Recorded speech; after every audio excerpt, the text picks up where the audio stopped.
जिस थाने के बाहर 6 दिन से इंसाफ की मांग को लेकर धरना चल रहा था, उसी धरना स्थल पर अचानक चाकू निकल आया और एक युवक पर ताबड़तोड़ हमला हो गया।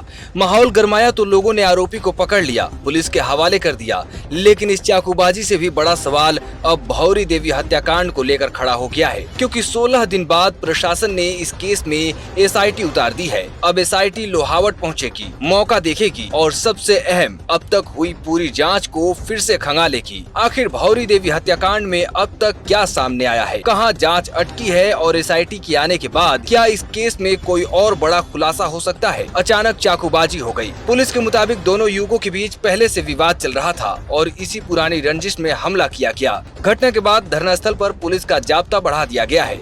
हमले में युवक के पेट और सिर पर चोट आई। मौके पर मौजूद लोगों ने आरोपी को पकड़ लिया, उसकी पिटाई की और फिर पुलिस के हवाले कर दिया। घायल युवक को फलौदी जिला अस्पताल ले जाया गया, जहां उसका इलाज चल रहा है। वहीं दूसरी ओर भौरी देवी हत्याकांड मामले को गंभीरता से लेते हुए अब एडिशनल DG क्राइम के निर्देशन और जोधपुर रेंज के मार्गदर्शन में SIT का गठन किया गया है। DIG देवेंद्र बिश्नोई के मुताबिक टीम अब तक हुए अनुसंधान में सामने आई चीजों का विवेचन करेगी। संभावना है कि टीम आज लोहावट पहुंचकर मौका स्थल का निरीक्षण भी करेगी। यानी अब इस केस में जांच सिर्फ आरोपियों की तलाश तक सीमित नहीं रहेगी, बल्कि अब तक हुई पूरी जांच को भी SIT की नजर से देखा जाएगा। जो भौरी हत्याकांड हुआ उसमें एक SIT गठित की गई है और उसमें एडिशनल DG क्राइम के निर्देशन में और IG साहब जो जोधपुर रेंज है, इनके मार्गदर्शन में एक टीम का गठन हुआ है। जिस टीम में मेरे साथी रहेंगे SP फलौदी और SP जो साइबर हैं वो रहेंगे। 2-3 एडिशनल SPs दिए हैं। अब आज संभवतः साथ जाकर एक बार मौका देखेंगे, मौका देखकर स्थिति का अवलोकन करेंगे और अवलोकन करने के बाद आगे क्या अभी तक अनुसंधान में हुआ है, क्या क्या चीज़ें आई हैं, तो उसका एक विवेचन किया जाएगा। भौरी देवी हत्याकांड को करीब 16 दिन बीत चुके हैं, लेकिन आरोपियों की गिरफ्तारी नहीं होने से नाराज हजारों लोग लगातार धरना दे रहे हैं। पूर्व विधायक कृष्णाराम बिश्नोई भी आमरण अनशन पर बैठे हैं। बताया जा रहा है कि करीब 60 लोग इस आंदोलन में आमरण अनशन पर बैठे हैं। इस धरने को खदेड़ने के लिए, धरने को कुचलने के लिए हरकत करी कि नहीं करी, चाकू चलाया कि नहीं चलाया।